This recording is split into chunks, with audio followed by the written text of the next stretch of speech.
शुद्धता ऐसी जो हर घर की पसंद बने। सुधा महेश ठक्कर, हल्दी के विश्वसनीय निर्यातक। आज ही संपर्क करें।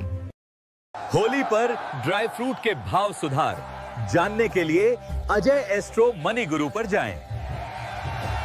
नमस्कार, अजय एस्ट्रो मनी गुरु चैनल के इस विशेष कमोडिटी बुलेटिन में मैं लावण्या आप सभी का स्वागत करती हूँ। आज 5 फरवरी 2026 है और मेटल मार्केट से जो संकेत मिल रहे हैं वे निवेशकों और ट्रेडर्स के लिए बेहद महत्वपूर्ण हैं। पिछले कुछ दिनों से कमोडिटी बाजार में जिस तेजी का माहौल बना हुआ था उसमें अब एक बड़ा करेक्शन यानी गिरावट देखने को मिल रही है।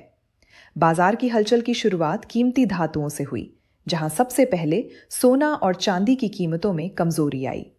इसका सीधा असर पूरे बेस मेटल कॉम्प्लेक्स पर पड़ा और कॉपर में भारी गिरावट के बाद अब एल्यूमिनियम की कीमतों में भी व्यापक बिकवाली देखी जा रही है। इस बिकवाली के कारण बाजार का जो हालिया तेजी वाला मोमेंटम था वो अब पूरी तरह से टूट चुका है। अगर हम वैश्विक बाजारों के ताजा आंकड़ों की बात करें तो लंदन मेटल एक्सचेंज यानी LME पर 3 महीने का एल्यूमिनियम वायदा लगभग 1.32% की गिरावट के साथ $3069 प्रति टन के स्तर पर आ गया है। अंतर्राष्ट्रीय बाजार में आई इस $40 की गिरावट के पीछे मुख्य कारण मुनाफा वसूली रही, क्योंकि निवेशकों ने ऊपरी स्तरों पर बिकवाली करना बेहतर समझा। चीन के शंघाई फ्यूचर एक्सचेंज पर भी स्थिति कुछ अलग नहीं है। मार्च 2026 के एल्यूमिनियम वायदा में 2.29% की बड़ी गिरावट दर्ज की गई और भाव 23,375 युआन प्रति टन पर बंद हुए। चीन में बढ़ते हुए इन्वेंट्री स्टॉक और हाजिर बाजार में मांग की कमी ने बाजार की धारणा को काफी कमजोर कर दिया है।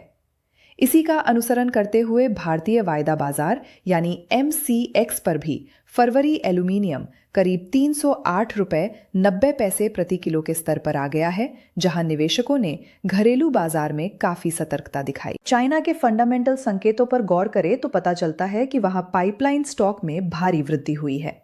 वुशी और गोंगई जैसे प्रमुख क्षेत्रों में एल्यूमिनियम इनगट का स्टॉक पिछले हफ्ते के मुकाबले लगभग 19,000 टन तक बढ़ गया है। इसके अलावा ऊंची कीमतों और चीनी नववर्ष की छुट्टियों के कारण डाउनस्ट्रीम मांग काफी सुस्त पड़ गई है। कई बड़ी एक्सट्रूजन और केबल निर्माण इकाइयों ने अपनी छुट्टियां आगे बढ़ा दी हैं, जिसके कारण स्पॉट बाजार में प्रीमियम और डिस्काउंट दोनों ही भारी दबाव में नजर आ रहे हैं। लिक्विड एल्यूमिनियम के कन्वर्जन अनुपात में आई गिरावट भी इस बात की पुष्टि करती है कि औद्योगिक उपयोग फिलहाल धीमी गति पर है।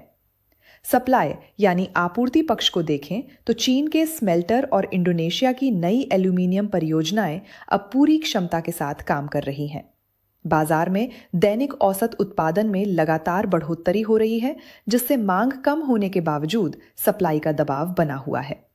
संक्षेप में कहें तो फिलहाल एल्यूमिनियम बाजार में सप्लाई बढ़ रही है और मांग घट रही है, जो कीमतों के लिए एक बड़ी चुनौती है। मार्केट के ऐसे ही और भी सटीक और एडवांस एनालिसिस के लिए हमारे चैनल अजय एस्ट्रो मनी गुरु के साथ जुड़े रहिए।